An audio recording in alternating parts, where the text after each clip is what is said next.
This is a podcast. Young Kodak, they don't want to see you winning. They want to see you win up in the century. And you know, maybe they won't listen. I don't want to be the one you dissing. I don't know the rest. I don't know how. I'm mad I knew all of that. Brothers, we're happy singing and we're colored. We're happy singing and we're brothers. We're happy singing and we're colored. We're happy singing and we're brothers. Yo, what's going on, everybody? It's your boy Fresco. And it's your boy Flaw 700. We are the podcast brothers, man. Back with another week's episode 88. Yes, sir. 88, man. You can follow your boy Fresco on Twitter at Fresco Bin Famous. That's Fresco B-I-N Famous. And on Instagram at Fresco Fame. Heard? Yeah, when it comes to Twitter and Instagram, I'm Flaw 700 on both of them things. You know what I mean? Follow me if you do, if you don't, whatever. It is what it is. Live show next week. Next mother effing week. Believe it or not, it's sold out. But, you know, still, I had to...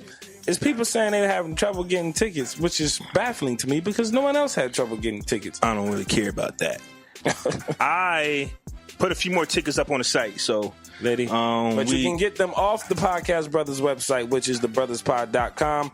The event link is right on, the ticket purchase link is right there as soon as you type in the web address. Also, for those who, black people who don't purchase tickets on time, you can purchase at the door, but it'll be a few more dollars extra. So you can still come through, kick it with your boys. We're going to have a great time, man. We got it all lined up. Don't shortchange me, motherfucker. We're going to have a dope-ass episode. And did we say 88? Yeah. That's a lot, son. It's 88, bro. So the live show will be 89. Yep. And then 100, by August? End of July? End of July, August. And the live show also marks our 2 years doing it. Not only that, it's officially June 1st. And today, And it's June Gemini season. Your boy's birthday is rolling up. Your boy Fresco hitting a big 3-2 on Thursday, you dig? So you come out Saturday to the live show. Sure, it's going to be a hell of an event, man. And just so y'all know, June Geminis is a little different. You know what I mean? Like, shout out to the Mays. But June is a little different. You know, we different animals. I think y'all know that. Yeah. But we could definitely get into our weeks, man. You want to go? I didn't even write my week down. I don't even remember what I did this week. I don't think I got a week. Oh, my goodness. Let me think about I think I'm going to tap out. I got no week for y'all. I don't know what I did. I saw Deadpool 2. It was a pretty good movie. Not as good as the Avengers or Black Panther or anything like that. Of course not. It was good for what it was. Why are you talking like that? I do not know. Oh, my goodness. I saw Deadpool 2. I had a pretty extended weekend. I ended up going to Bradley Beach. I'm gonna go link up with my man Snook, his fam, out at Bradley Beach, and it was a cool little Memorial Day festival going on out there on Saturday, I believe it was. So it was out there briefly, but then we out there, and then I'm looking in the sky. I'm like, whoa, these clouds looking kind of dark. Mm-hmm. And then as soon as I said that, it was just a rumbling in the sky like thunder. I said, yeah, exit Q. Heard you. We out. Bounced the fuck up out of there, and the rest of the weekend was pretty rainy and chill. So I survived the work week. You know how sometimes you at work and you just feel like, yo, I'm about to get the fuck out of here. Like, I be feeling That's like every that. day. Yeah, it's like time anxiety. Especially on a Friday. Today was really bad. Today was really fucking bad because my day started off mad shitty. I was very upset this morning. It's getting sweaty in the morning, like right after you take your shower before your day even starts. It's very annoying. Getting sweaty when you like still in the bathroom? I mean, I catch the train to work, right? Because so I'm walking from the train to my job. It's humid as fuck outside. I'm hot as I'm me just walking is creating more heat. Yeah. On top of the fucking thick ass air and humidity. So I'm literally like sweating bullets on my forehead. Like, I'm like, yo, it's not even 9 o'clock in the morning. Like, my back sweating and shit. I'm out of breath. I'm like, what the fuck, man? I'm mad as hell. Like, I ain't talked to nobody at work for like the first 2 hours. But, you know, normally I would have left and went and got the fuck up out of there. But I worked through it. I got some sound advice from someone on Twitter today. She told me to work through my feelings and not to let it consume my day. And that's exactly what I did. And it worked out pretty good. Not to mention, I had a nice big blunt the second I got home from work. So could you have done that without the blunt? No. Not without killing somebody. No. No, absolutely not. So, but I actually did, though. I got through the work day, which is all I really wanted to do. I just wanted to do my 8 and skate. You dig? And that was, it happened. So here we are now recording episode 88, getting ready for the big day next week. Swag. I do have a week. Right? I think you did have a week. Yeah, I did. You're here right now. I did have a week. I just didn't write it down. We was too busy brainstorming. I think I did have a week. I think I did have a week. I had my first therapy session. Oh. How'd that go? It went stupendous. Ooh. We're going to touch on that a little later. This vocabulary is getting there, bro. You see? I'm trying, man. Boogaloo, stupendous. Yeah, all of that. I said a few other things, too. The therapy session it definitely was needed, but we'll definitely get into that a little bit later. I snort. We was able to, the family and I, we tested the grill out for the first time. It went great. We had our first little What you cookout. make? We had burgers, hot dogs, corn on the cob, chicken. It was just something light because I really just wanted to test it. That sounds good as hell. But now that I really leftovers. that was last Memorial Day, son. Like Last Memorial Day. Yeah, it was Monday. You made it sound like it was like 3 years ago. But you don't want food from what's today, Friday? You don't want food from 4 or 5 days ago. How hungry is a nigga? That's the real question. Yeah. How hungry are you? How hungry are you? So it turned out great. So now that grill gonna be in full effect. Probably like every weekend, You like should Sundays. have someone there right now. I'm doing a podcast, my man. Unless you want some burnt dogs. Yeah, that's Unless you want some burnt. What else? I only want the grill dogs burnt though. Pause. I don't mess with hot dogs at all. I only eat grilled hot dogs. I've heard wonderful things about the burnt dogs. Give me a burger though. Burnt hot dogs off the grill are fucking stupendous. I heard. If I may jack you for that vocabulary. I just did. I ain't mad at you. I think that was it as far as, I got my TV. If y'all remember the TV that I said that I won't open till my birthday. His birthday is until the 16th, y'all. It's the 1st. And I opened it 16 days early. Might as well. Fuck it. We grown. You get it now. We won't use it now. And she's beautiful. That is true. It is a beautiful film. We were saying here watching The Black Panther and the scene when he first fought M'Baku for Massa.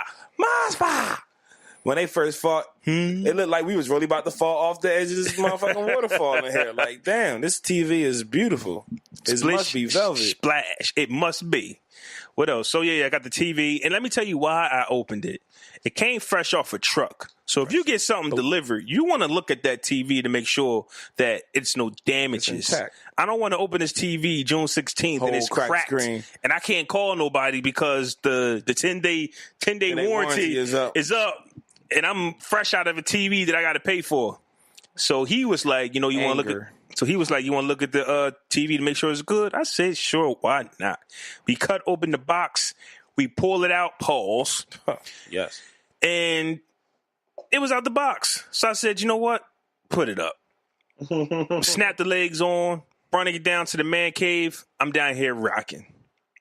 Ask my fiance when the next time she'll see me, she won't be able to tell you. I'm down here trying to figure out this TV. It's going to take me some time. So that was my week. If I got it right, I think that was my nice week. TV. Yeah, very nice piece of tube vision. So, ladies and gentlemen, y'all know how I like to start the show off, man. Do my little clap form segment, man. Turn it up a little bit. And we gonna clap for ABC's first African-American woman president, Channing Dungey. And I hope I said her name right. You wanna know what she did? What the movie do? What she pulled the plug on the Roseane Barr show. It's called the Roseane Show. Mm-hmm. Roseane attempted a joke, and it definitely went wrong. It was a trash joke where she said Valerie Jarrett, who's the former top advisor of President Obama, and she said, and I quote, Muslim Brotherhood and Planet of the Apes had a baby, basically calling Valerie Jarrett an ape. Well, yeah. It wasn't smart to do that to your new network boss. African-American president can just show. Mm-hmm. Now, the big news about this, the big thing about it was Roseane was actually like the #1 show on TV, so that took a lot of guts never to seen cancel a something show with canceled numbers so fast. Right, like she had the numbers. Like that network was doing numbers that it has not, I don't think, ever seen or haven't seen in decades. The way they got rid of Oprah is the pure definition of here today, gone tomorrow. Oprah. It's Oprah shit. Nigga said Roseane. Oh, you can catch that own deal goodbye. We're not getting on TV. The way they got rid of Roseane was the true definition of here today, gone tomorrow.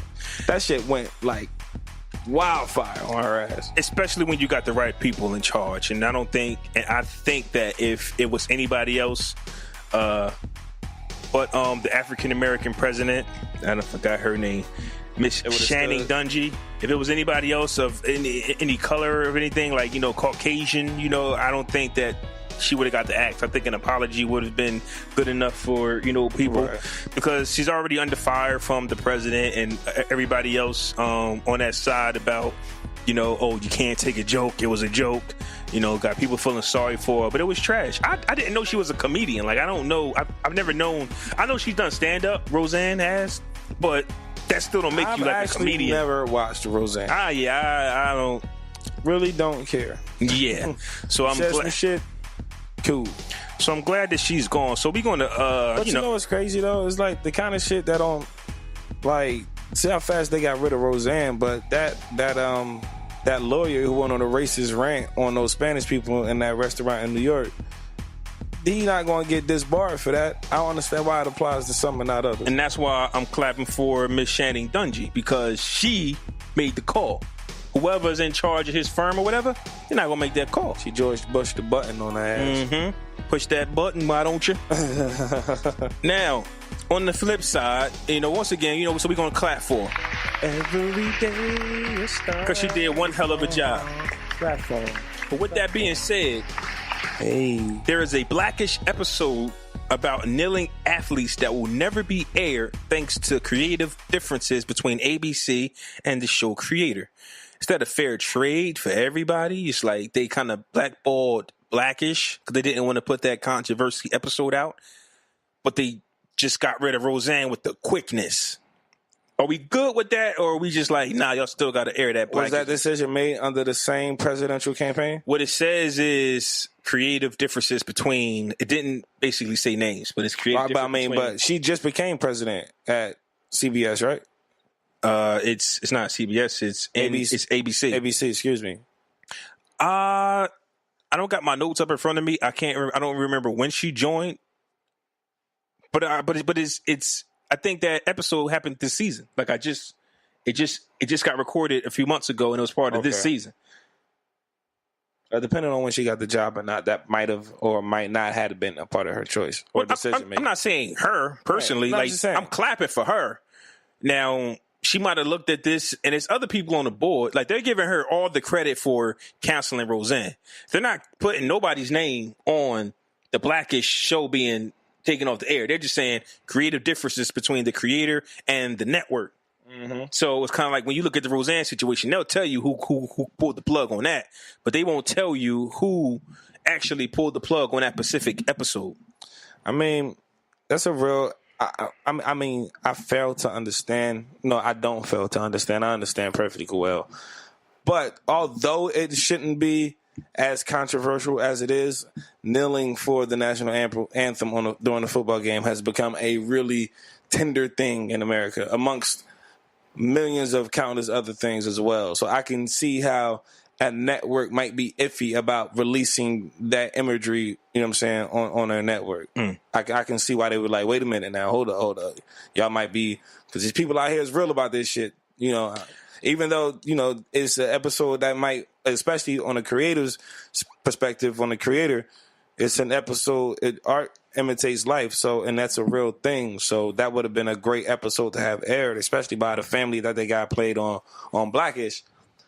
But I can absolutely understand the network, you know what I'm saying, pumping the brakes a little bit. Like, I don't know if I'm 100% comfortable with that. We can take this personal. Like, we can take what the NFL is doing personal, and we can take what ABC did personal. At the same time, I also still think this. We need to actually understand that it's all about the dollar bill. Dollar bill, and it's bad it hurts me to say this, but I don't think that they're looking at race by doing it. I just think they're looking. I think they're not us in a negative way. Right? Yeah, they're looking at the money. Looking at it as our audience won't like this. Yeah. So when the NFL says, we got a new protocol where if you're on the field, you need to stand or stay in the back. It's basically protecting their dollar, and I think that ABC is protecting their dollar because, believe it or not, Blackish probably has a huge white audience. Mm-hmm. A huge fan base, and if they see that, this is how successful black people live. This is cool. And at the end of the day, we're always going to be the ungrateful bunch because it's like they gave us something, like they gave us Blackish, they gave us opportunity. You guys always saying you don't get TV shows on mainstream networks. You got Blackish. What else do you want? Yeah, I'm surprised Blackish is on. Like they actually really talk about some black issues. Now I've never watched the show, but I've heard great things about Blackish, and they talk about issues that need to be addressed. True. So when it came down to this, kneeling, when it came down to kneeling, though. They put the pause. Like they could have had an episode about a kid getting shot down, and they might have let that rock. But there's something about kneeling that really rattles the United States of America, and it's crazy too because I can't remember who I was speaking with that brought this up to me, but it was like it's crazy because kneeling has always been seen as a sign of respect, like. Since when did kneeling become something like, hey, how dare you kneel show respect? I thought kneeling, like when kneel to honor the king, you know what I'm saying, in countries and shit like that, you kneel to the United. Like, remember when Skeletor was begging He-Man to kneel? No, I'm not. You never seen Masters of the Universe, bro? Kneel. Is that the first thing you thought about? Kneel. That's the very first thing you thought about with kneeling? Yo, you killed me. You only 3 years younger than me. You swear you don't know. I don't remember. Bro, we used to watch Masters of the Universe. I remember watching He-Man, but I don't remember what the fuck happened with basically, He-Man. Kneeling shows respect to the, like, you know what I'm saying? So it's like, that's basically what I was saying, man. Okay. All right, man. So we off that. Matter that was fact, mad extreme, yo. Why'd you have to go so far back? Like last week you told me to show emotion and act. Now I do it. Now I'm extreme. I didn't say anything about That's how he was coming. I'm just confused as to why it was He-Man first. That's like so far. That's the only movie I can think of. There was kneeling in Game of Thrones. You just watched that. But no. Well, I brought up He-Man because that was the one movie where the person was trying to force somebody to kneel and he wouldn't do it. So I was just flipping it. All right, I got you. He's like, you better kneel to me to pay respect. When we're saying is kneeling is that like gotcha. Yeah, it's definitely paying respect. Speaking of Game of Thrones, I'm definitely in the halfway reading the book. It's so fucking awesome. It's great. But go ahead anyway. Even though is it more to it based on is it more to it than the show? It's different from the show. It's exactly like the show, but it's so like how the hell are you enjoying it if you already watched it? Was I in the middle of a sentence? Okay, or did you cut me off? Go ahead, keep going. It's like 10 times more detail. And there's actually some scenes they edited for the show that it didn't happen exactly like the book. But for the most part, it's like 85% exactly like the show you see on TV. Is the wording in it like the way they talk? Yep. I can't read that. I'm not reading that. Get the A, cheerio. You don't have to read in that accent, but... If you're reading it, how can you not read it in that accent if that's the word? It's your voice, so you don't have to use that accent. You can just use the word. No. If you know the way they talk, you're going to read it the way that they portray it in the show. Nah, but you're so focused on making sure you read the sentence so that you understand it. You're not going to further complicate it by trying to put a fucking accent in your head. I don't know. You're just going to read it in your voice because you can't... It's no way, bro. That book is 672 pages long. There's no way you're going to read that fucking whole book and no goddamn accent in your head. It's no way. Yes, you can. No, you're not. Yes, you can. No, you're not. I'm telling you. I don't. Okay, you know what? Let me say this. From my perspective, when I read this book, I do not use no fucking accent.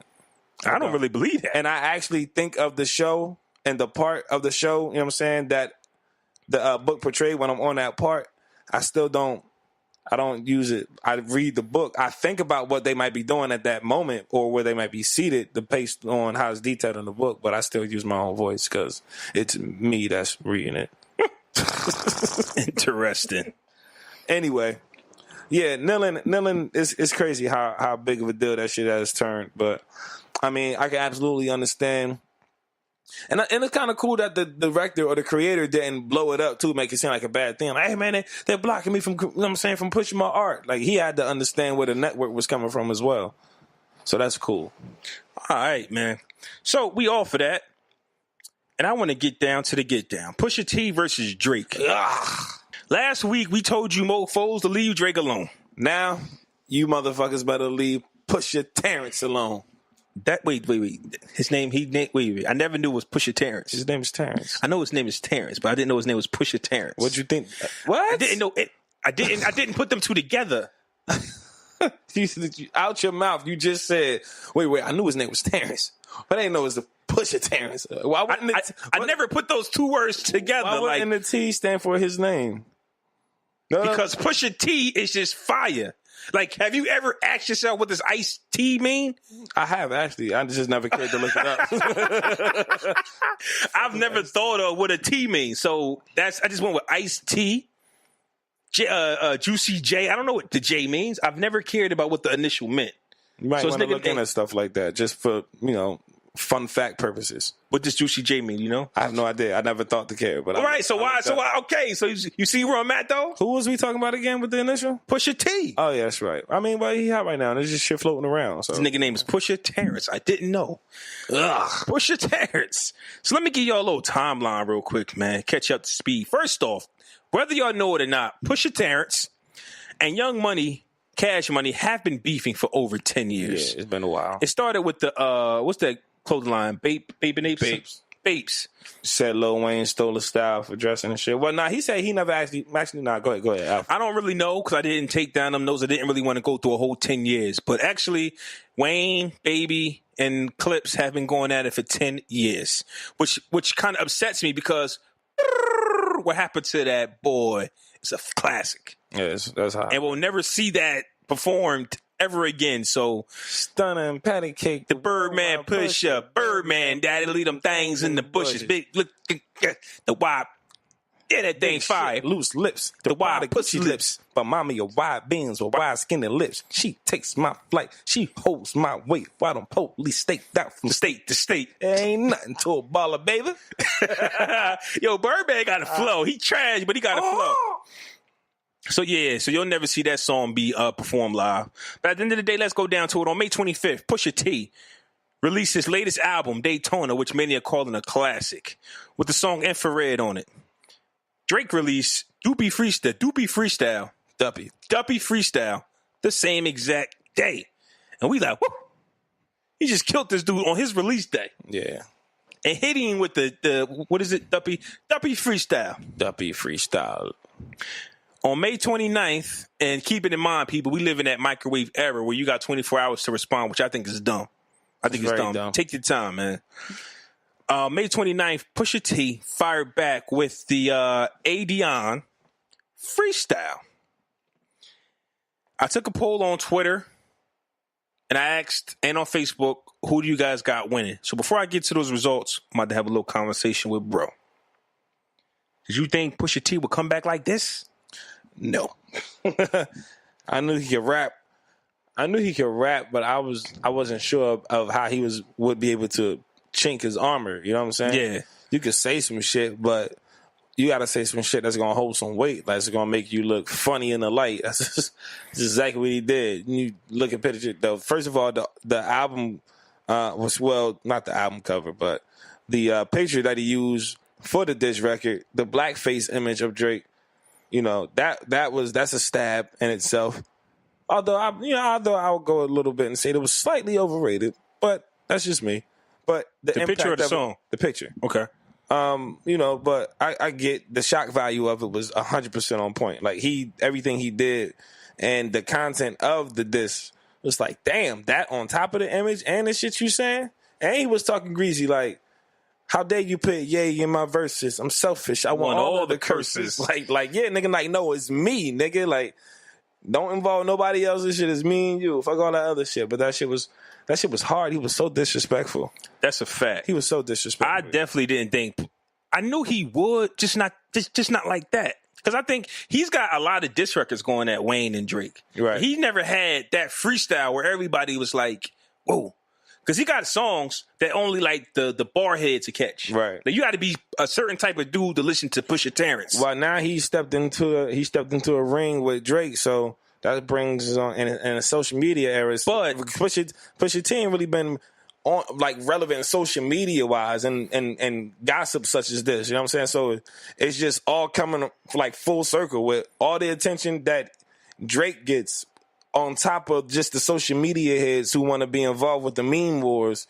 It's just bringing mad attention his way that I don't really think I get that, but what I'm saying is he the type that'll make a 4 to 5 minute diss record. I don't think that was needed. Right. He did the right thing with a 2-minute freestyle. That's what I was saying. His response was done the right way. Yeah. And so I give him that. And I mean, that 80 on freestyle was fire. I just want proof. That's it. I just want proof. But now, do we think should Drake respond to that? Because I still think that the Doobie freestyle is fire. It was definitely fire. I think they should just go at it. I just let them two freestyles go at it. But do you think, should Drake respond? I think he should respond, but not right away. I don't think you need to. I don't think he should respond immediately. Because some people still think his freestyle is better. It's just Pusha hit last. I think his freestyle was better. I think his freestyle was better. Pusha T was just like way more disrespectful. And also, like, without the proof, all I saw was a couple of pictures of them hanging out. I need like actual proof. Of who hanging out? What do you mean? Drake and the porn star joint. They said it's official. Drake has put out a few statements. One about blackface and the other about the child being taken care of. Really? Yeah, he's put out a statement. He's put out 2 statements, and that's why people are saying I ain't see the second one. I just saw the first one. They saying Pusha T got him looking funny in the light. They said, like, why are you putting out statements? He shouldn't have said nothing, but they said that the child is being taken care of. And they said that so he didn't see the status where I think it's ASAP Rocky, Amin Shumpert, and a few other guys. She didn't know who the dad was. And they said that ASAP told Pusha Terrance about it. Because they all thought they was the dad, but it turns out it was Drake. Oh, that should sound regular as hell to me. Yeah, so if y'all don't know how Pusha Terrance got the information, it came from one of the alleged baby daddies. But then if the baby is taken care of, then he wasn't like he not hiding the baby. It's just not a public thing. Yeah, but I think that's a big diss, but I think the other diss is destroying his rollout. Like that was his big thing.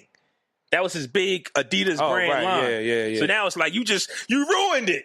You ruined it. It was kind of like one of those situations. I think he ruined the presentation, but not the impact of what the press run might do. Because they can always recreate it. And then I think, because Drake is big enough to recreate it and still pick up that same head of steam that he would have had if this not would have been said.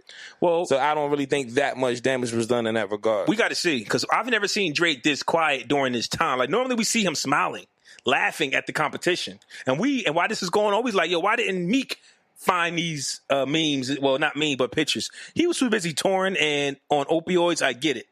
But just like, all of this was here, and he just didn't use it. Now Pusha T is using it. So now another question I got about this is, Drake has been known to be the ladies' man.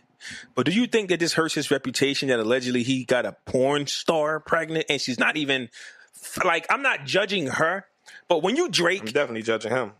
Right, that's what I'm saying. When you're Drake and you're known to be this guy, to have all these women, you get this pregnant? I mean, once again, I'm not knocking her, but when you hold yourself up to a high standard. I mean, at the same time, you never seen Drake with nothing that made you go, woo. Like, he had a bunch of joints with badass bodies, but nobody, maybe, Serena Williams was maybe the top one? She wasn't getting pregnant by that nigga. She ain't the one.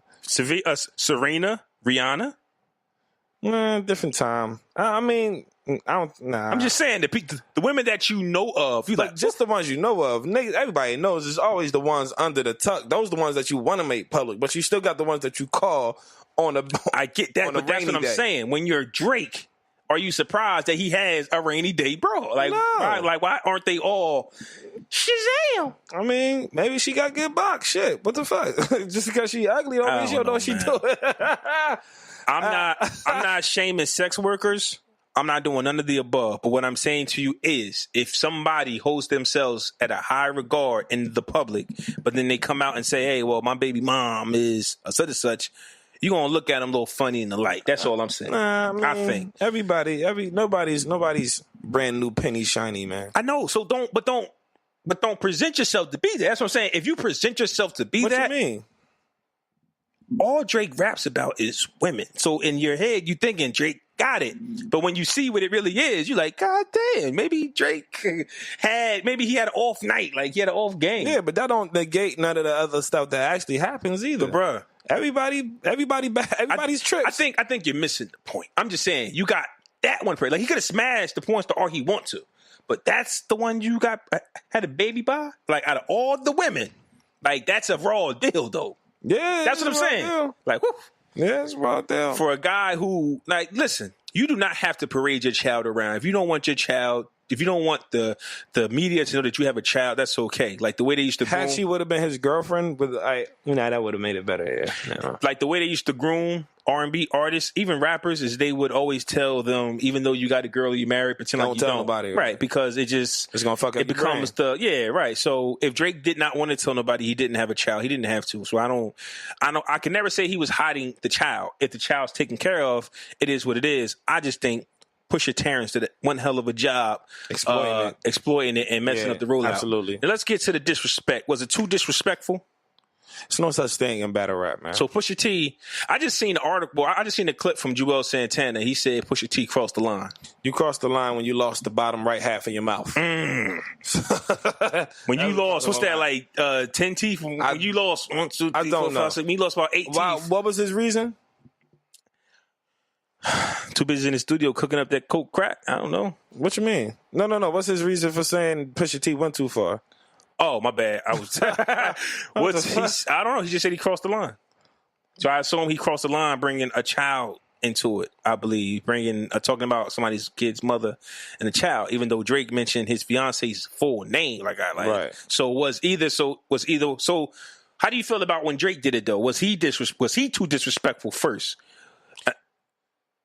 I don't think he was disrespectful, but you just don't drop certain stuff, certain names you don't say. You know what I'm saying? He brought that whole man fiance. I didn't know his fiance's name. Nobody knew about that, right? You know what I'm saying? So it's like, yo, you gonna put my girl on the song? As a man, I'm automatically offended. Like, you could have gave her a compliment, and I'm still like, nigga, what? You put my girl name on the song? What the fuck? Right. You know what I'm saying? That's a problem. So yeah, you gotta address that. And he said, keep playing with me, I'm gonna let it ring on you like Virginia Williams. So it wasn't like a disrespectful thing to her, but you shouldn't have said her name. So now Pusha T probably felt at that point, oh, you brought up my joke. Okay, I know all about this little dusty ass porn star you knocked up, about to bring up all that shit. Fuck it. Right. Can of worms. You opened the can of worms. Push might have not went that direction had he not went first, regardless of how tiny or minor or major you thought it was. This is also the first time you've seen Drake on the defense. Like, wait a minute. You actually a nigga actually saying some shit that's, making you look awfully strange. So this is some things that you need to speak up about. So on the topic of disrespect, I went and dug up 4 of the craziest, most disrespectful raps that I could think of. And I want to ask you, kill him. Which one was the most disrespectful? Okay. You going to name the artist, then the line, or say the line, then the artist? I'll say the artist and the name. Right. I mean, I'll say the artist in the lines. Troy Ave, he was dissing Badass when he said, don't get suicidal like your friend. Here's a casket, Steve's burning in hell, my burners in my belt. I'm really killing shit. You niggas killing yourself. God, fucking man. Weirdos off the roof. Steer clear. Yo, this nigga trying to fly. He think he a superhero, Splat Man. Fuck you and that man. For those that don't know, Badass friend Steve's committed suicide. So, on to the next. Cameron, Hate Me Now freestyle. Take Your Daughter, R. Kelly, Have My Way with Her Face. For those that don't know, R. Kelly, Cameron was dissing Nas and talking about his daughter, which was underage at the time. Who is this? Tupac, hit him up. Oh, you knew that was coming. Don't one of you niggas got sickle cell or something? You fuck around with me, nigga. You fuck around and catch a seizure or a heart attack or something. That wasn't even a bar. But that was Tupac coming at Prodigy talking about his sickle cell. R.I.P. Prodigy. R.I.P. Prodigy and Tupac. And Tupac, yes. So. Jay-Z, Super Ugly. I came in your Bentley back seat. Skeeted in your Jeep, left condoms on the baby seat. Which one is the most disrespectful? They're all very disrespectful. They're all very disrespectful. Damn, man. I'm gonna have to say, can I put them in order? Can I rank them in order from? You can rank them. I just asked you to pick one, but you can rank them. I'm gonna go with. I'm gonna say the. Fuck, yo. I came in your back seat, skidded in your Jeep. He was in a nigga Bentley, son. He was in a nigga Bentley, fucking his baby mom, nothing on the baby seat. That's a trifecta. Oh, that's a trifecta. Ass whooping. I got it. Like Troy. I'm stuck between the super ugly. I'm gonna have to go with Troy Ave. Yeah, I was gonna say Troy Ave is OD. Troy Ave is OD disrespectful. I think he intended to be as disrespectful as possible. I think after reading it, like I wish I wouldn't have selected that because I think that's like unanimous. Like that's not even a diss record. Yeah. Like somebody's friend just committed suicide and he make a diss record about it. Like, So let's take Troy Ave out because, like I said, after reading it, I'm thinking like, that's extreme. That's a no-brainer. That's something that even after you say sorry about, I can never. Nah, it's like still fuck you. You'd have to say sorry. I'd accept and still like hold a grudge, even though like for public appearance, I'll make peace with somebody. I shake hand, but you say one more motherfucking thing stupid. Actually, nah. So still coming back from that, dog. Erase the Troy Ave part. What about the other three?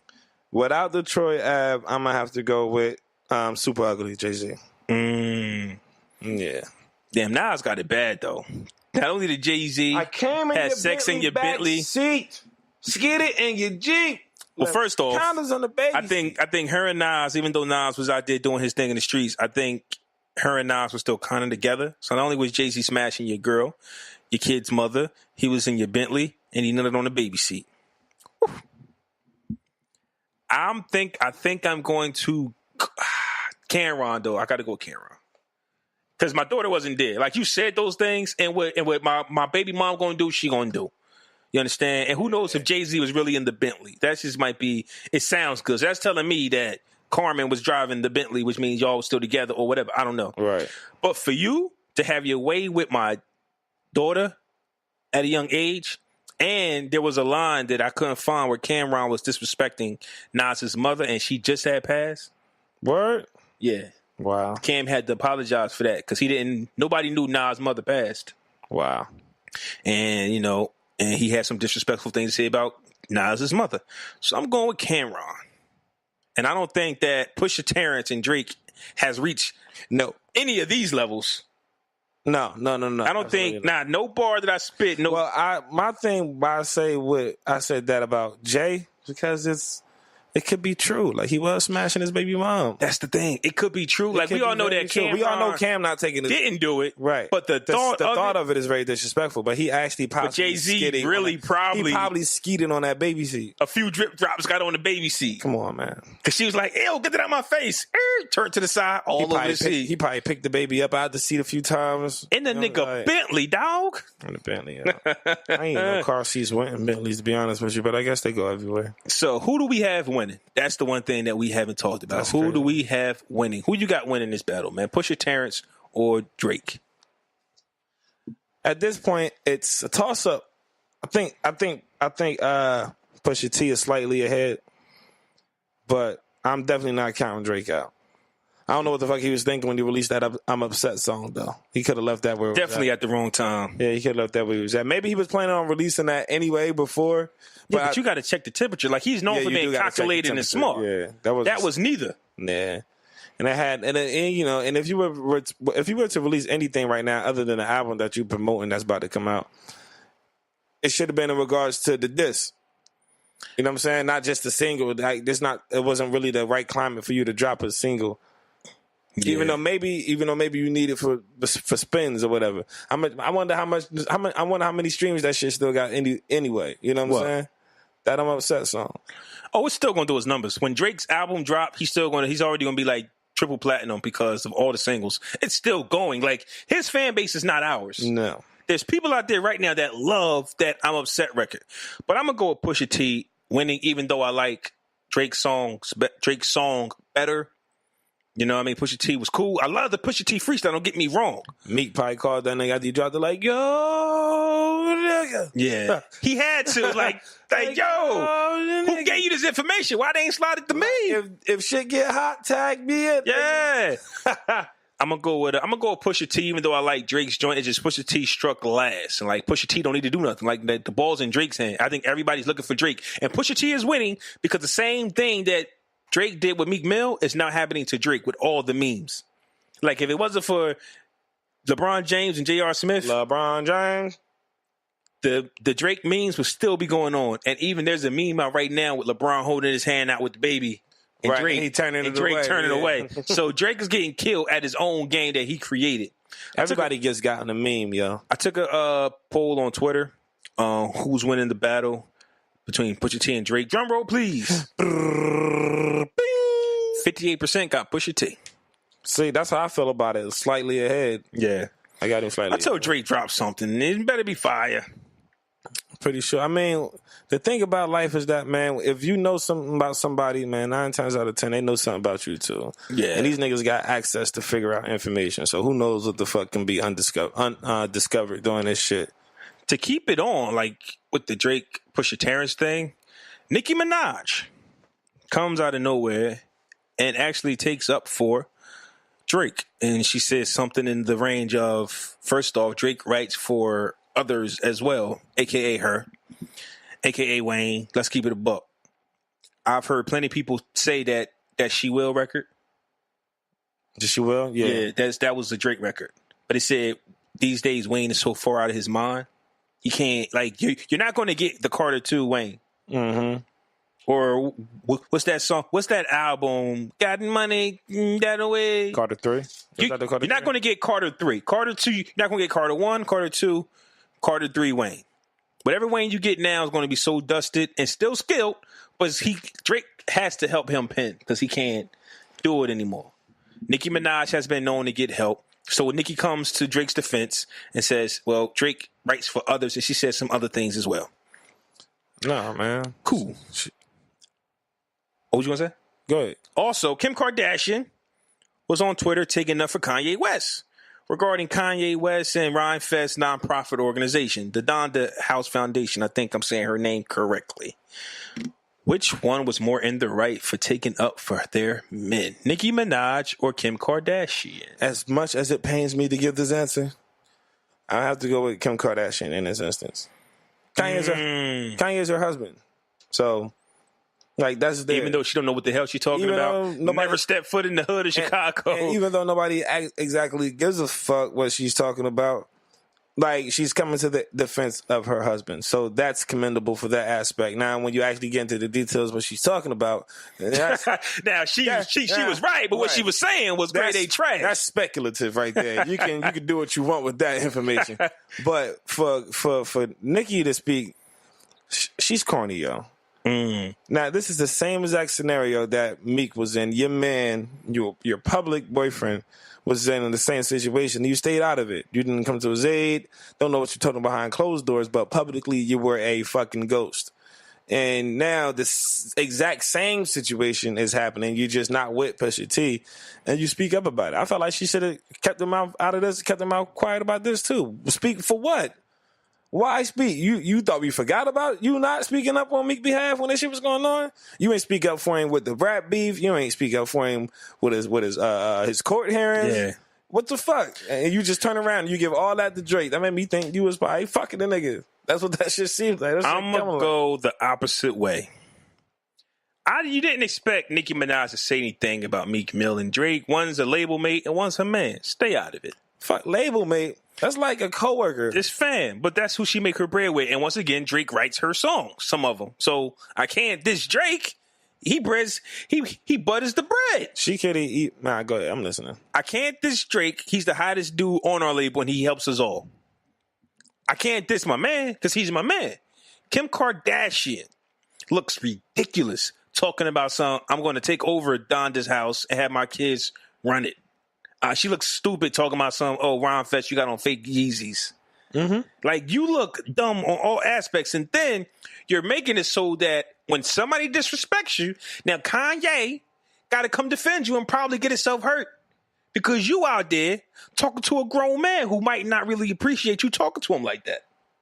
He answered her in a nice way, but what if he didn't? Now maybe she know who buttons to push because she pushed his. Never seen her do this.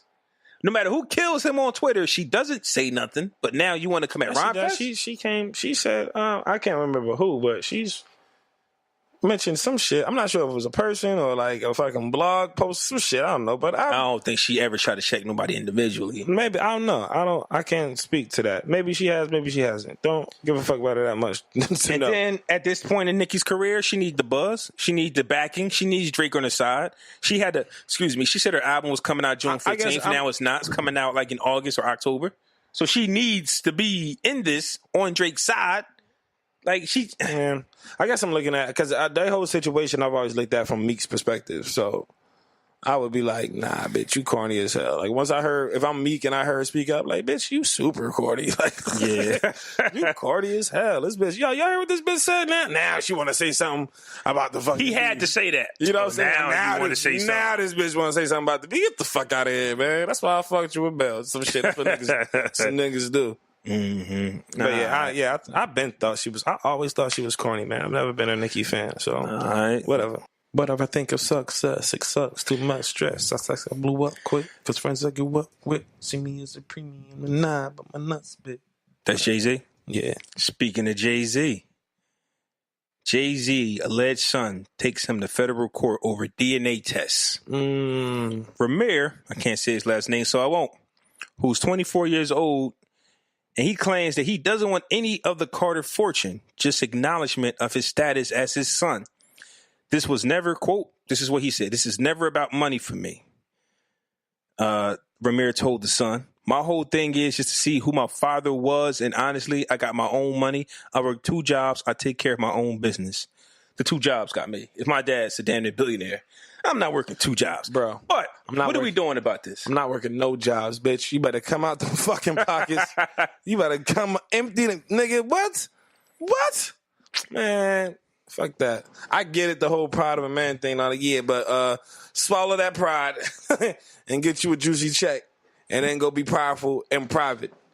It's no way my dad's Jay-Z and I'm like, yo, I don't want no money. Right, that too. And number one, I'm getting some paper because you owe my mom some. Like, my mom been raising me on her own, probably through the government, through the system. Right. Still in the projects. I don't know their life.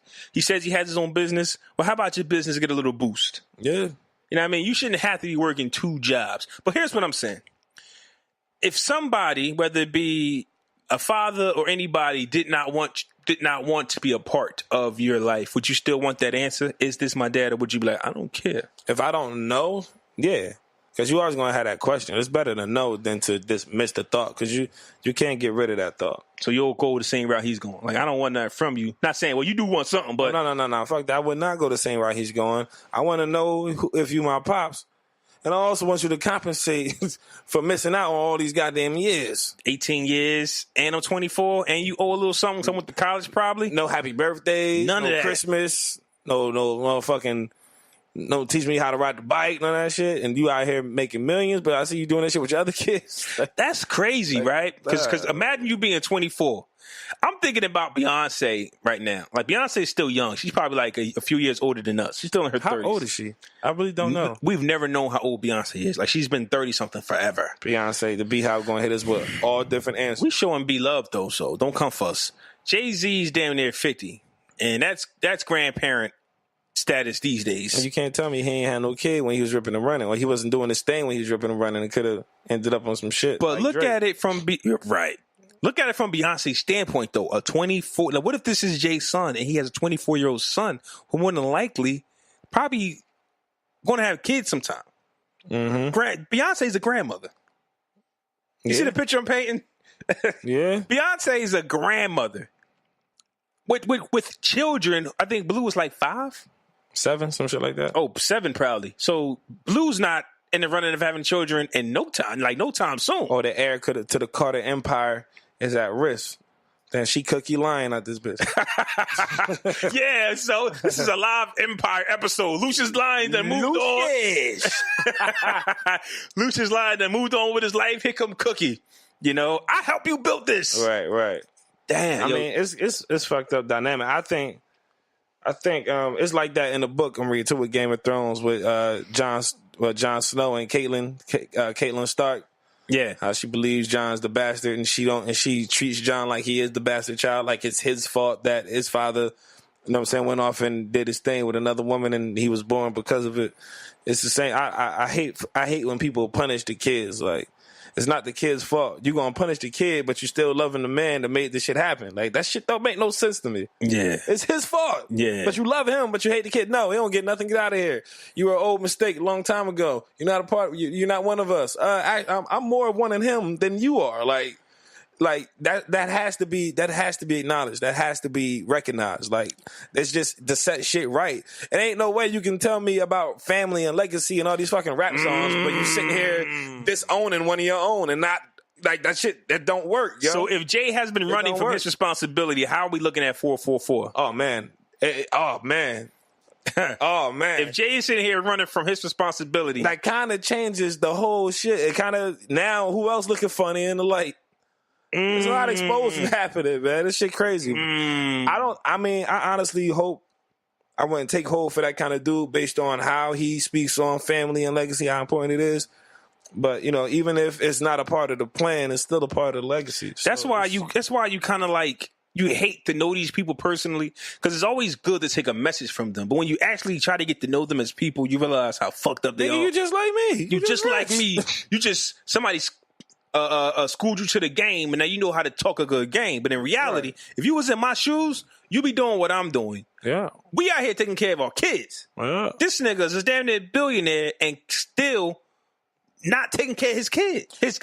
Once you reach that level, once you in that light, like, I don't know, man. I guess the media and the public perception takes role in that. But at the same time, when you're dealing with kids and fatherhood and parenting, and a kid trying to be connected to his family, that shit takes precedence over all that shit. I don't give a fuck. What about the pressure on the man? Beyonce comes to him, and, you know, Beyonce doesn't have any children. Allegedly, Jay doesn't. What if him having a kid on his side kind of turned her off from the pure family? Maybe she didn't want a blended family. So does Beyonce put that type of pressure on a man?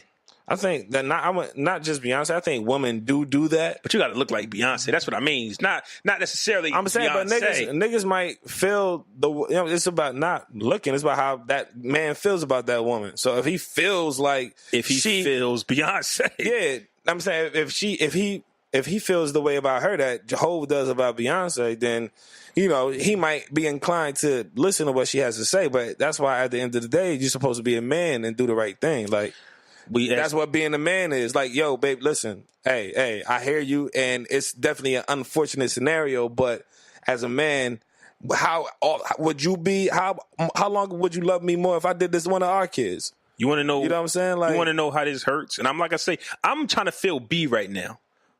We all just know. Well, I mean, she just had the Lemonade album, and Jay just had 444, where they both aired out their dirty laundry, and they're going through marriage counseling as we speak. Can you imagine how much of a setback this would be? We're talking about a grown-ass man. Then it shouldn't be that much of a problem, because it's not like he a baby and he's 2 and he really needs you to be there. He's a grown man. He might need a couple of phone calls and a family cookout here and there. Like, you know what I'm saying? Like, he grown as fuck. He said he got 2 jobs. He got a business. He ain't gonna be coming over every weekend staying out on the couch. So it shouldn't be that hard. He got shit going on. That is different. Like, if you had a baby, if you had a baby, that's I gotta take care of this baby. Yeah. While the mom drops the baby off on weekends. Beyonce ain't got to do shit. And I got a goo guy got his little baby. That's an issue. Yeah, so you're saying that's definitely an issue. So you're saying a grown man, 26. No, he's 24. He's 24 years old. He can have a relationship with just Hov. They can go out somewhere and spend time together. But Hov has to prove to be that he knew nothing about this. If he knew, maybe they had that'd be the issue. Maybe he might have put her on to something during the time of them dating, or up until from them dating to this current point. Maybe he's you know what I'm saying, gave her wind of a possibility or scenario or something like that. You know what I'm saying? To where I don't think this is coming from completely left field. I've heard a couple times over the years that Blue Ivy wasn't Hov's first kid. I've heard that a couple of times. This is what we've heard, but now when you got people actually going to court, it's like we've never talked about this because it's just hearsay. Oh, bro, Bill Cosby got a kid out there. Okay, bro, Bill Cosby facing 30 for a crime he did 80 years ago. I'm not surprised. But I don't think we touched on it because it's just like, oh, Jay got a kid? Maybe, whatever. Oh, Drake got I think because we heard about Drake's kid a while ago. Like, okay, he got a kid, whatever. I need to see My something. man probably saw that. Like, you know what? Fuck that. It's time. Yeah. People been telling me I look like this nigga all whole life. I hope the Carters are cool with this. I hope that Mr. Rymir. But when you're rich, what's really the problem? Still a family thing. I think it's more for women. That's why I'm trying to feel Beyonce. As a man, we just like, all right, come on, son. Like, let's catch up. As a woman, you might mess up that vision of the family that she had. Right now, their family is Blue, Remy, Sir, J, and B. That's still the family. And women with their emotions would be like, yo, this is not what I pictured. Well, things seldom are, but that doesn't change the reality of it, man. Maybe it's just me because I know I'm very logical. My perspective is very logical. So at the same time, I get why that would distort a woman's image. But I mean, her image of what the family was. But at the same time, you can still have what you call family or hold dear as a family, but the extra addition that can't be excluded. Like, while we're on the topic of family, I ain't with it. We can talk about some therapy. Friends. Therapy and friends go hand in hand, I think. I think we might get a little something from family. Sometimes bad things, we carry it on and we don't be knowing. But like I said in the beginning of the episode, I went to a therapist a few days ago and it was great. So I want to talk about what was great about it. And like I said, this episode we had with Jaden a few weeks ago, and we touched up on mental health, awareness. And when I Googled some mental health issues, it kind of like described me. That was the first time where I was really like wanting to go see a therapist. Other times people was mentioning it to me, and I'm like, yeah, whatever.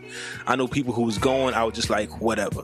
But when I realized that everything that I saw described me, I said, maybe I'm wrong and I need to go seek some help. Called around, couldn't find nobody. Finally got somebody through the help of, I'm not going to say their name, but do some help. Went there. I went there excited because all I wanted to do was just run my mouth. I think that what I needed was that unbiased ear that wasn't going to judge me, and I just wanted to talk. Didn't know what I was going to say. I just wanted to talk. I didn't think a therapist could tell me anything. Nobody can tell me nothing. Like that Kanye West song is really me. You can't tell me nothing. Nobody can tell me nothing. If you want to talk to me, tell me something I don't know. And that's what the therapist did. You're still debating that too. Right. No. Meaning, like, if we have a conversation, you won't catch my attention unless we're talking about something that we're both engaged in, or unless you tell me something I don't know. That's me personally. But if you try to tell me something that I know already, I might cut you off. Like, I'm that type of person. Like, bro, I know. Like, you're wasting my time. So I go to the therapist, and I'm talking. I didn't start off where I wanted to. The therapist kind of led with what they wanted to talk about. I didn't want to start there, so it kind of threw me off because I had a whole game plan. I'm going to start from... What was the setting? Were you sitting up in like a computer chair, or were you laid out? Sitting up. I wanted to go there and talk about all the way from when I was a little youngster. Like, yo, I remember this, and I got this. Never got there because we started talking about other things, which is cool. And I got to running my mouth. And, I learned some things about myself. The most exciting part was when she was like, I know what you're doing. And then the therapist broke it down and said, boom, boom, boom. And I said, yo, you're right. I've been doing that and didn't know I've been doing it. Mm-hmm. So it was that one thing. So I had a whole hour session. 50 minutes of that was me. Mm-hmm. But the little thing that was pointed out about me was the best part. I thought me just talking was going to be the best part. But it gives me something. You learn yourself. Right. Because there's some things I can't pinpoint. Yeah. You get lazy when you be like, well, it's just my zodiac sign. That's just how Gemini people do. No, I never do that shit. That's just how Cancer. I'm just saying. That's just how people. A lot of people blame their personality on their zodiac sign, and I think that's a lazy way of doing it. Yes, and we get caught up in that. Well, I'm bitchy. I'm always mean. I'm always mad. I got a quick temper because I'm a Scorpio. Nah, that's stupid. It's not dumb. It's not dumb if you don't know that you need the help. I've lived that way. Like, all these things, like not wanting to be around the crowd, not wanting to be around people, I just thought that was a trait of a Gemini. Actually, that was a trait of... Oh, he put mayonnaise on my sandwich. I'm mad now. It's because I'm a fucking Pisces. I never said... I'm listening. They be like, well, you know how Pisces do. Right, we crazy. You know how Pisces do. You don't do exactly what they ask you to. Like, I don't leave you with that shit, but go ahead. Yeah. But yeah, like I was just saying, like, I had a great time and I can't wait to go again. And I went on social media and told everybody that I did it. I got a lot of congratulations for it. And I want to keep the conversation going when it comes to therapy because, and just like we talked about in the session, I'm not going to go too deep in what we talked about, but one of the things is something that we hear all the time. What goes on in the house stays in the house, and that's wrong. Mm-hmm. You know what I'm saying? It's like and that just meaning like, yo, you see some things that bother you, you got to figure out a way to get it out to somebody. It can't be just anybody. Right. But all of that, what stays in the house, what goes on in the house stays in the house is something old that we had to do back in the day. Right. Or we would get... I think the message is just not clear enough. For yourself? No, I mean for a lot of people. Because it's like, because a lot of people tell that to their kids. What goes on in the house stays in the house, and a kid might take that to mean don't tell anybody. Right. That's exactly what we like. That's exactly what we mean. Exactly. So, but I think it should be more so explained to whereas you only speak to people who you know, who we can trust with this family information. You know what I'm saying? But you can't keep shit contained, and you can't just keep. The person, you might not want to talk to the person that's pissing you off about why they pissing you off because they might not hear you. You know what I'm saying? So you talk to somebody else about this shit who ain't got nothing to do with the scenario, so they can just hear you. But you just got to make sure that person that's lending that ear is a trustworthy person, because there's nothing worse than somebody backstabbing you and releasing things that you told that person in confidentiality. Like, that's just the worst. So you got to be careful about who you release information to. And you've been to therapy, right? Absolutely. I went to therapy for like 2 months after my daughter passed. So how long did it take for you to feel it? Was it like the first day, like me, or was you that you had to go a few times to say, you know what, this person gets me? When I was speaking to the therapist, I felt that was a very, very weird time in my life. I didn't know how to feel. I felt numb to a lot of shit. I didn't feel a lot. Like, other than like guilt and sadness and just like damn near depression. I never felt depressed before, but during that time, I guess that was the closest I've ever felt to it, because I just wasn't like happy, like a lot of shit. Isn't that weird? I mean, to cut you off, but like when people say I'm depressed, and you might go through it, you're like, is this it? Right. Because I don't know if I'm depressed. I didn't know, but I was pretty low emotionally, spiritually. I just felt like I didn't know what the fuck was going on. I didn't know how to just go about a normal day and not feel like what the fuck is going on right now. Like, and everything I did, I just felt like I didn't want to be here. I'd be at work, I'm like, man, I'm out. Fuck y'all.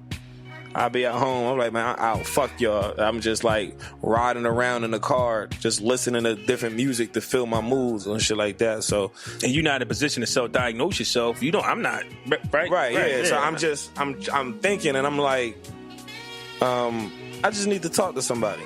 At the time, my mom was seeing the therapist. Well, our mom was seeing the therapist, so she recommended me hers. I went to my mom first, and I told her, I was like, I think I need to talk to somebody, because I just feel really angry all the time, and I'm the kind of person, whereas my skin is really thick, and I can hold a lot of shit in, but once I reach that point where I can't hold it in no more, I'm most likely going to do something that's not going to be good, because I've always felt about myself that I've always tried to keep the smiles and the laughs in the room, because if everybody is mad, you know what I'm saying, me being mad isn't going to help the scenario. Because I know if I get mad, my attitude goes past what is going to help the situation. So I know that shit is going to be on level 10, like, no problem. If it's really that type of scenario, and I've already held in so much. I'm about to let that shit blow. But and I was telling my mom that, she was like, yeah, you need to talk to somebody before you hurt somebody or hurt yourself. So that's what I did. And I went and I talked to her, and it was a black lady. You ever therapist was a black person? Mm-hmm. Yeah, it was a black lady, and she was, she was cool. She listened to me. She gave me some sound advice on a lot of things and scenarios and emotion I was feeling and how to go about, not feeling so hard on myself, or when I have those hard emotional days, how to get through that shit and not just give up on a day. You know what I'm saying? So I kind of started picking that up from there, and just little things that she was telling me, I would actually apply that shit to my life, and slowly but surely things started to swing around. So it was a slowly but surely. So like when the first time you went, it wasn't like... Nah, because I had to retain the information that she was giving me, and then not only retain it, but actually use it. So once I started to actually use some of the stuff, or when if I was complaining about something in my therapy session and she told me a way to counteract that, like after having that conversation with her, and then I find myself in that scenario, I actually heard her words for that scenario in my head, and it's like, you know what? All right. all right. I ain't even going to trip. I ain't going to flip. And that's crazy. I'm chill. I'm going to just let it be. Because what I learned about myself is I be mad about things because I don't let it out. I realized that once I speak on it, I'm no longer mad at it. So a lot of stuff that I hold in, I'll be like, yo, I'm still mad at that time you did. And then when I say it, I'm like, I'm not mad no more. Right. So I went there thinking that I'm going to just tell her everything I'm mad at. And I'm going to be cured. Yeah, I'm going to just tell her because I know what I need. I just need people not to judge me. Because you could be mad at something that might not mean something to somebody else. Right, exactly. But I'm really mad at that. So I need you to listen to me, tell you that I'm mad, and for you to accept that. Because one thing about me is I don't talk. I barely talk for a reason because I think my words hold a lot of weight. And if I tell you something, that means I mean it. If you're the type to not receive what I'm saying, you might not get another conversation ever again from me, a real one. Facts. You will not get a real conversation from me. Hey, how you doing today? Chilling, because guess what? You don't deserve... Right, you're not going to get this convo. You don't deserve this beef stew that I cooked up. You know what I mean? I got this gumbo that I got for you, and you don't deserve it. You about to get this bologna and cheese sandwich, and that's me saying, hey, how you doing? You good? Cold cut. You about to get this cold cut with the knockoff Pepsi. Meanwhile, you know what I mean? His analogies OD. You get the knockoff Pepsi. What else? What kind of chips? Plain chips. Light salt. No napkins. No napkins. Your chips barely got flavor because you get light salt. Oh, man. And you got a paper plate, not a tray. And you got a paper plate. Meanwhile, over here, I'm using good china. That's for the people who actually listen to me. This is for the people that listen to me. That's like a relationship, too. That's like any relationship. You actually treat people like that. People who actually take the time to listen to you and pay attention to you, you give a little more. Well, some people just talk. I don't know if that's for everybody. Some people just might talk regardless if you like it or not. They just want to let it out. I'm the type of person, the second I think you don't receive what I said, I won't tell you another thing. You will fail. You will fail. You will fail with me watching. Well, my thing is, if I've always, ever since I've learned how to speak for myself and become confident in what I had to say, like I've always felt the need to speak on how I felt. I had to learn how to address it and not just come at niggas like, hey, man, what the fuck's the matter with you? Like, not like that, not like combative, but more expressive. Once I learned how to express it, I felt like, because I gotta say this shit, man, and I need people to understand the way in which I talk. Like, I'm straightforward when I talk. I don't really dress shit up, and I want you to understand exactly how I feel. And that's not me necessarily disrespecting you. That's just the nature of my tone. But at the same time, I got to understand not everybody receives that shit. So when I talk to certain people, I make sure that I word things certain ways. Is that fair to you, though? Nah, because should you have to change who you are? Because I'm not changing who I am. I'm very adaptive. Okay. So if I'm talking to a person, I take into consideration the person that I'm talking to and how we vibe and conversate. The way that I'll talk to you about, a problem that I got with you, I'm still going to say it my way, but addressing to you that makes you feel comfortable. The same way I would with any of our other brothers, I would say it the way that I feel comfortable, but I would be a little edgy on some words, some not so much. this just all depends on the severity of the conversation, how I actually feel about it. A lot of shit goes into it. So I actually take all that shit into consideration when I talk to people. I think that when it comes to an apology or anything, you still got to be you. So if your apology is, listen, I fucked up. But then that other person has to see, either way you got to adapt, because if you're the type of person that's short on words and your apology might be a little rough on the edges, that person receiving the apology then has to adapt to the way you receiving it, because what if that person don't receive your apology that way? That's a fact. So that actually is contradictory to what you just saying about I just took it back. All right. I said, yeah, like I was like, you gotta, I mean, because people be who receive you are too. Yeah. But if that person is not going to receive your apology because you're not giving it to the way you're giving it to but I think there are steps to acknowledging something. Though you can receive it your way, but you know, you just can't walk off on a nigga and be like, "That's how I." Okay, that's how I. If you're the aggressor, okay, let's say me and you had a problem, right? And you wanted to apologize to me because you were wrong. Are you then saying, well, since I'm going to him, let me give it to him the way he wants it? Pause. No. But you want me, but you want my acceptance. Well, yeah, you're right. I'm gonna go to you in a way that you know that I'm sincere about what I'm saying. Okay. And I'm actually, I ain't gonna go OD with it, but I'm gonna give you something, let you know. I'm gonna let you know that you know what I'm saying, I recognize what I did was wrong, and you know what I'm saying, I'm apologizing for it, but I'm gonna come to you. It's going to be sincere, but it's also still going to be me. You also can't expect me to be outside of who I am naturally. But at the same time, the words that I use, the way I deliver this, what I'm saying to you, you know what I'm saying, how I say it, the emphasis I use on particular words will let you know exactly where I'm coming from through my tone and my body language when I'm saying, expressing myself to you. The way I would hope for it to be received is just grown man style. You know what I'm saying? Just like, yo, I hear what you're saying. I appreciate you coming to apologize. I still feel some kind of way. Thanks for coming to tell me, but I still need a minute to process this shit because I still feel some kind of way. Cool, no problem. That's straight. After that, I can't do shit. I ain't gonna apologize the next time I fucking see you. Well, yeah, because you can wipe your hands with it. I'm clean now. Once you apologize to somebody, regardless if they accept it or not, I'm good. I can accept however you gonna go after that because I've done my part into trying to clean it up. And that's where therapy helps me, because I used to think that if I apologized to somebody and they didn't accept it, I looked like a fool. Nah. And you got to change that narrative in your head and be like, yo, put it out there. And if you explain to them that, hey, listen, I'm grown. You know, I'm a grown man now. Like, you know, that's not me. I'm not that person anymore. And you apologize with sincerity.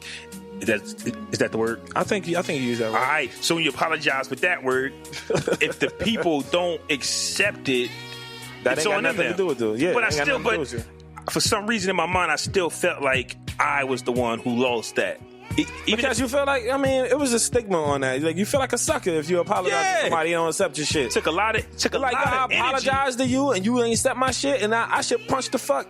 Yeah. You know what I'm saying? But now it's back on. Yeah, like now, well, fuck you then. Yeah. Well, fuck you then, nigga. I ain't never gonna apologize to your stinking ass again. Yo, bitch. You mark start going off. But grown man style, you gotta wipe. After you say your piece, you dust your hands off and it's done. However the person is gonna, if they accept it, and 9 times out of 10, depending on your relationship with that person, that shit dictate how it's gonna go. You know what I'm saying? If it ain't that strong a relationship, but you know you was wrong, however they approach it afterwards, it really don't matter. Like, you either here or you not. Like, but I know me as a person, just knowing that I took the steps and knowing that, because I don't do well with awkward energy or awkward space. So if it's a problem with me and you and we sitting here, I'm not going to sit here and act like it's not a problem. Yo, what's up, man? What's going on? You know how many friends I've lost because I just haven't spoke to them just because I don't know how they would embrace me? Like, I've missed out on so many childhood friends that I'll see, and I know you know me. It's just like, well, I'm not going to say that to them. Why would they want to talk to me? And I just keep on moving. And it's just like, yo, so many relationships that I have ruined just because I'm just that paper thin. Like, maybe I'm not, because then you build in your head, I'm just a loner. No, you're not. You just don't want to go out there and put yourself on the line at risk for rejection. what I'm saying? Like, that's what I was saying to you earlier about, you know what I'm saying? We got something cooking. We had a little meeting earlier. Well, I was talking about my rejection. It's just like this. So I can look you dead in the eye and know that I went to school with you, was in the same class, and act like I don't know that person. It's just something weird. Like, there's so many. I might just start talking to people. Like, hey, yo, remember me? Like, just be all cheerly and golly. Hey, guy. Are you one of those people that speaks to random passerbyers? See, yeah, I'll talk to random people because I don't feel the backlash from them. Okay. You understand? But to actually reconnect with people that I thought that, I don't know, it's weird. I don't have a problem with that. I've always been pretty social most of my life. I've been a social butterfly since a kid, so I've never had a problem sparking up a conversation. I think I was in fucking the bookstore the other day, and I just sparked up a conversation about something completely unrelated that I was buying with the cashier. Just right, but a random person, like, yeah, even if it's somebody that I know, I'll speak. I've never been hit with the who are you again? I'm like, nigga, you funny. I got to think. Funny, I don't know. I just got to think about speaking first, man. And I'm going to challenge myself there. I'm going to see people. If I see you, if I'm out and about and I know who you are, I'm going to extend my hand, man. Sometimes I speak first to be an asshole. Sometimes you got to do things to see how you feel about it. You know what I'm saying? It ain't always about the other person. Sometimes you got to do things to see how comfortable you are with that scenario. I don't like for the awkward situation to be brought to me. I'd rather bring the awkward situation. Because the awkward situation being brought to you can catch you off guard. Now you don't know what to do. Oh, nigga, you trying to be like, what the fuck? Like, you on guard. And then you might catch somebody off guard and be like, hey. They don't really, they got no choice but to react because you caught them off guard. Hey, what's up? Oh, right. Hey, what's going on? What's good, yo? You remember me? It might be fake, but you yeah. Catch them off guard. You remember me, girl? 9th grade, locker room, no Morgan Freeman. But nah, I've always just been comfortable with that. So therapy, it was good for me. Therapy was good for me, talking through that stuff. And since then, I don't know, man. I feel more comfortable with going through the things that I've gone through and still being able to, kind of the things that I've went through play a part in the way that I naturally speak. So it's just my attitude, is my bravado. That's just how I carry myself. So, bitch, get with it or get lost. But therapy taught me a little bit about molding, the rougher edges to some of my approaches to things. So you're molding your edges, and I need to be more like a rubber band. Yeah, how about that? That's what they told me. Man. So you're molding your edges, and I need to be more like a rubber band. Yeah, I need my edges molded. So, Fresher Fiasco. Tell my girl to braid my hair. Come on and braid my hair. That's not. Back in the hood. Who's that? Feeling good. We can't be singing R. Kelly. That's Mario. Good. Cool. All right, good. All right. Fresher Fiasco, man. Andrew Lincoln is leaving The Walking Dead. Oh, my goodness. If you don't know who that is, damn, what's his name again? Rick Grimes. The main star that's been the stars for 9 straight seasons, is leaving. I don't know if they're going to, of course, they're going to kill him off. Believe it. But I think it's his decision to leave. Think he's had enough, got something else to do. I don't know. But Rick Grimes, but The Walking Dead is going to continue. Fresher Fiasco, The Walking Dead without Rick Grimes. Oh, my goodness. I cannot believe this voodoo. Realistically speaking, as a Walking Dead fan since day one, it's always better for me with music, TV shows, movies, any of that stuff, when you come across that specific entertainment and nobody said, hey, you need to check this out. This is hot. It's always better when you come across it organically and discover it for yourself, because it makes it that much better. That's what Walking Dead was for me. I was unemployed at the goddamn time, home doing not a goddamn thing, just scrolling through TV, and I see this white man riding on a horse in downtown Atlanta. I'm like, what the fuck is this? I just started watching it. What the fuck is this? And I started watching. I'm like, oh, shit, this some dead shit. And that's how I kind of got into Walking Dead. And Rick has been the guy the entire time this show has been on. And if you watch The Walking Dead, you will also agree with me that it's not too many more fights this motherfucker can win, man. How long is he always going to come out on top? He barely survived the initial wave of walkers. He barely survived against Shane. He barely survived against the governor. And he barely survived against Negan. How much more? He's lost everybody. His wife, his son, countless friends. His daughter ain't really his daughter. Oh, God. Jesus Christ. Can you imagine the kind of demons this man got swirling around in his head? What am I living for? What the fuck is... How much longer can Rick Grimes actually continue this pace and lead these people to the promised land? It's got to end at some point. And that's what I've always wondered about The Walking Dead. Like, how would this end? Still waiting for him to explain how the fuck this shit started. But... that's a completely different story.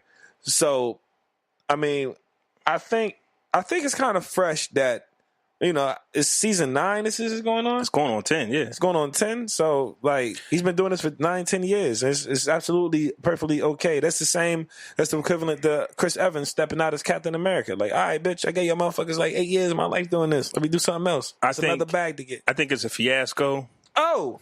Wow. Because just like you said, 9 years... and eventually, we'll figure out what happened in The Cure without Rick Grimes.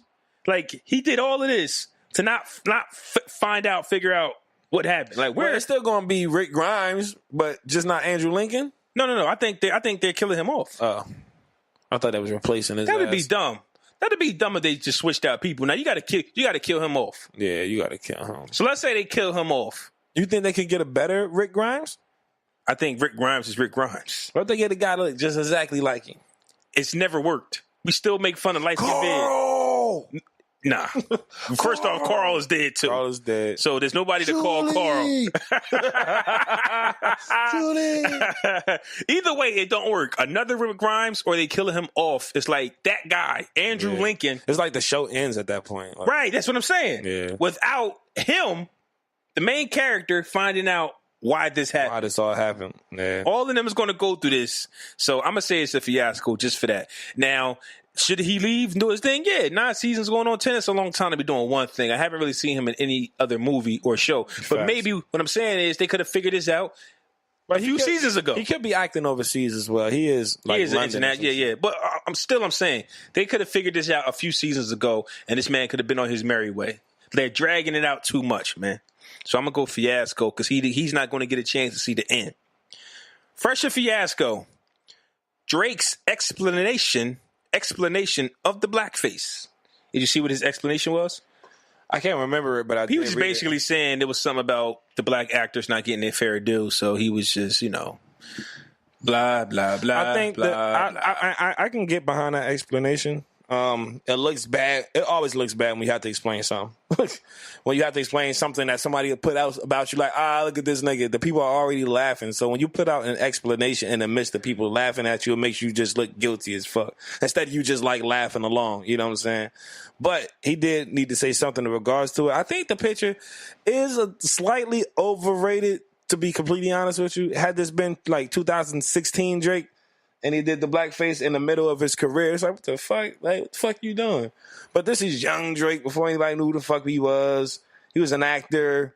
He had shit going on, different shit going on, and he was trying to portray an image. So I get it. I get why he would get clowned for that as well, but I get why he might find himself in that position at that time. I'm going to go fiasco. Drake is black and white mixed, right, I believe. And I think that at a certain end, when you're a mixed race, you get to choose which race you fuck with more. If Drake the actor would have took off, we would have never seen this Drake. I don't think so. Acting didn't work. Maybe something else didn't work. Rapping did. Grows the beard. He gets style. It just all changes. If you actually watch Drake, he looked like a nerd when he first came in the game. Everybody did. No, but Drake being funny looking like that, like Drake didn't really put his look together until he got the beard. When Drake was beardless, he looked strange. He had this weak voice. He like the bottom of a big toe. Yeah, Drake looked weird. And so it's just like, I don't know where his mind was at for the blackface. And for his music to not represent black people, really, like, it's like, I don't see you caring about those issues in your music. It don't really. You was passionate about that for acting, but you're not passionate about that for nothing else. What, passionate about that? I wouldn't say he was passionate about it. Why did he do it? He put on blackface to show the discrimination of black actors. Black actors. So what about the other things going on? Why, if that's who you are, why aren't you doing this in other Because like you said, his life changed. So he's a pop star. So his audience isn't just the urban community. He didn't come out a pop star. No, he didn't, but that's what he is. Neither did Nicki Minaj. She is now. Right, and she's never been one to champion black people.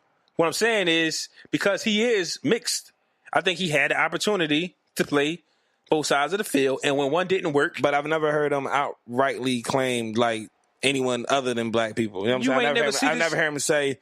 Yeah, shout out to all my white boys. Right. You know, you ain't seen the blackface till now either. We don't, what I'm saying is I'm guessing. We don't know what he was doing in his acting days. Look at his high school picture. Like, just go back and look at it. He was not hip hop. No, he wasn't. That's what I'm saying. At least he ain't look like it, but I don't think he ain't listen.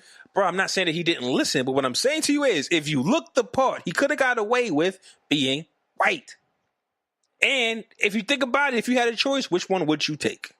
Man, we all look like shit as kids, so but I'm not really looking. You didn't look white; you were still black, and you had to be a black man. I was a black boy. I was dressed nerdy. I wore khakis and laced up sneakers all the way to the top. You a black nerd. I'm just saying, like. So when did you figure out? I'm pretty sure if he would have, well, he was. When did you figure out what Drake's race was? When did you figure out he was black and white? Like 5 minutes ago when you said it. That's what I'm saying. You didn't know. You are a black kid, regardless. Nobody knew what Drake was. So what does that mean again? That means is I think he had the opportunity to play any card that he wanted. The hip hop thing just happened to work. He was an actor first. If I could be passed off as white, you damn right I use that shit to my advantage. That's what I'm saying. So if you passing off as white and you blackface, goddamn ginger, go on pour me a glass of that good whiskey there. And then you playing blackface, I gotta say, you know what I mean? And then you not really standing up for those same rights that you was so passionate about. I gotta call you. I gotta say it's a fiasco. But I've never seen him do it, so I can't say like, why aren't you still doing this? Like, if that was he was at a different time in his life where who said he was even passionate about it? He probably just wanted to put on he said that.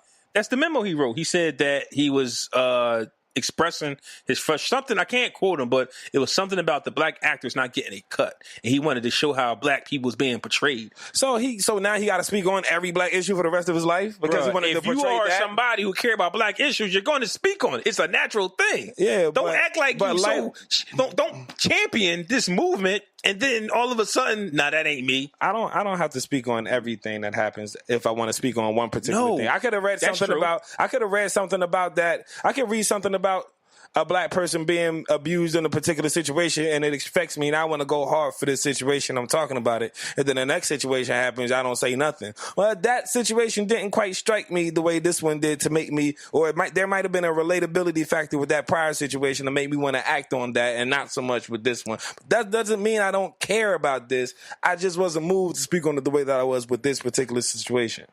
I'm gonna go with fiasco. Fresher fiasco.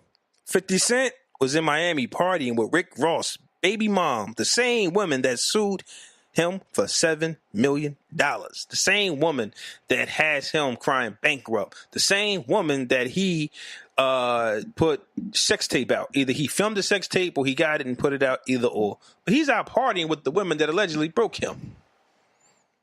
These few years, 50 Cent has been crying broke because of this woman, and he's out partying. Fresher fiasco. Never believed 50 Cent was broke. Of course not, but she was after that paper, though. I'm going to say fresh because 50 ain't the kind of nigga that just do shit just to be doing shit. It's probably a plan with emotion. Maybe they was playing Ross the whole time for all we know. Who the fuck knows? I don't know how I'm just saying. Niggas know shit that I don't possibly. I don't know. I don't know how you win when you have to pay somebody $7 million. But I don't believe 50 is the kind of niggas just to do that shit. Maybe he did it to piss Rick Ross off. Maybe he was just in the club chilling and saw her and took the picture. Maybe he was fucking her the whole time. I don't know. I don't know which way to go with this one. I was watching a little interview with 50 Cent and Oprah, and he talked to her about when he got shot 9 times, and she asked him how did it make him feel. And he said he was a little scared, a little paranoid. And he said after that he just stopped caring. 50 Cent does not. He's just a loose cannon. He don't process emotion the way most of us do. The way we look at it, nothing can phase him. When your mom gets murdered at 8 years old, I would think that would take the feeling out of a lot of people's lives. 50 Cent has made hundreds of millions, lost money, got it back. And he's always looked the same. Like, you never saw, like, what does 50 Cent look like without the money? We don't know, because he's always looked like 50 Cent with the money. And I'm not here to knock him when he was like, oh, I'm broke, only got this amount of money in my account. Things happened. The recession happened. Money wasn't flowing, man. 50 Cent, I'm more proud of the way he made his money than I am of Jay and Diddy, because 50 Cent wasn't supposed to have hundreds of millions of dollars. Nah, he wasn't. He was a fucking gangster. He was a gangster that made hundreds of millions of dollars. Yeah. And I'm not saying Puffy wasn't a gangster, but not like 50. But Puffy was a corporate gangster. Yeah, Puffy was a corporate 50 gangster. Was a street gangster. 50 was a street gangster who made hundreds of millions of dollars. Hands over fist. So him partying with Rick Ross BM, the one that sued him for $7 million, he might not even be processing this the way we are. So I'm gonna just go fresh, because I really don't think it means anything to him. I don't know what I think she got something though. What you mean? She didn't get $7 million. She got something. I don't know what she got. I thought it was $7 million. She sued him for $7 million. Now I don't know if she got 7 or she got some, but she got something. Because I remember Rick Ross was like, "We about to spend Curtis money." So she got something. So for him to party with her, because maybe he made his money back. It's like, listen, man, ain't nothing, man. Like, maybe he made his money back off the sex tape. Who knows? Yeah. So that's it. No. That's it for the Fresh Fiasco. I'm still a 50 fan, man. That's my boy. Yeah. Get the strap. 50 can't do no wrong for me, man. Still waiting on Power to come back. One more Fresh Fiasco. Fresh Fiasco. Fucking, this guy just don't go away, man. Speaking of 50 Cent. I already know. Jeffrey Atkins. Oh, my God. Jeffrey Atkins, a.k.a. Ja Rule, was on Twitter, again, inserting himself in a scenario that has nothing to do with him. If you don't remember the first time when Kanye was going on the crazy rants, he said some shit to try to make it seem like, he said, he tweeted he was the most influential rapper of all time. All right, Ja. So this time, Fresh Fiasco, after Pusha T dropped his Drake diss on the Hot 97 with Funk Flex, Jeffrey Atkins had the nerve to tweet, Drake, Pusha, I'm going to let y'all finish, but Loose Change, a record that he made, dissing 50 Cent, is the greatest diss record of all time. Fresh Fiasco. I'm going to keep it a buck with you. I don't think nobody even thinks about Loose Change. I don't know what the fuck it is. I think I heard it and don't know what it is, though. I don't know what it is. If you played it, I wouldn't know that that's Loose Change. Right. But I might have heard it before, because that's the song that Eminem went crazy on, because he mentioned Haley, about doing something to Haley when she was young or something. Or she was going to grow up to be a crackhead like her mom or something. And that's what sent Eminem to the moon and really wanted to fight Ja, allegedly. Yeah. So I heard about this record. I probably heard this record. But no. Loose Change is on nobody's list as the dopest diss records of all times. I don't think so. No. Fiasco, man. Extreme fiasco. It's a fiasco for more than one reason, man. And it's a fiasco because that record is nowhere near better than any diss record I've actually heard, and that was good. Whatever Loose Change sounds like is nowhere near on the song I'll listen to. I'm like, damn, like that's crazy. Nobody listens to Loose Change. I've never made that reaction to any type of Ja Rule song. Not one. Second reason it's a fiasco is the fact that shut up. Like, shut up. You think these kids give a fuck about your Loose Change record? What year was that? 2003? Bro. 6, 7, 8, one of them. Because I think 50 came out in 05. 50 came out in 03. Oh, word? Get Rich or Die Trying came out in 2003. No, it might have been 2004. 2003, 2004, yeah. I was in 11th grade. It was 2003. I remember like it was motherfucking yesterday. So, yeah, you just, and 3, stop trying to insert your shit into shit when the culture is already consumed with that particular scenario. You ain't got nothing to do with Drake or Pusha T. Why the fuck? Drake, push, I'm going to let you finish. And then he makes the Kanye line in it. To, like, you doing... Get the fuck out of here. Super fiasco, man. This shit is OD for this guy. Oh, my God. Okay, so to top it off, here we go. What the fuck is you doing? Fuck is you doing? Fuck is you doing? Bitch ass nigga, fuck is you doing? Fuck is you doing? Fuck is you doing? Bitch ass nigga, fuck is you doing? Fuck is you doing? Fuck is you doing?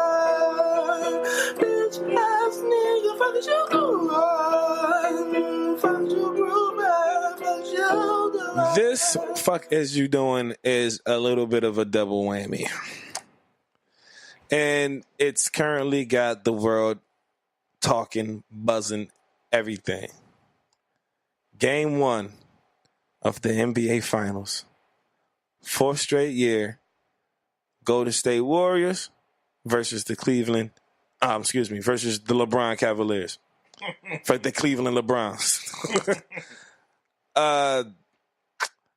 It was a very good game up until the very end.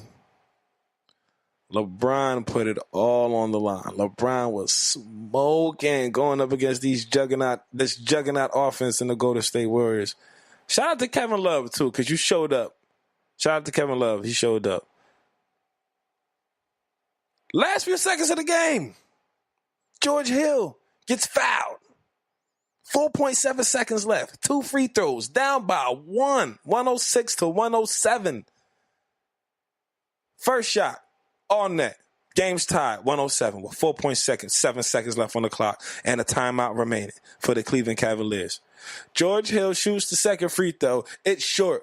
Offensive rebound by J.R. Smith. Right at the second hash mark in the paint.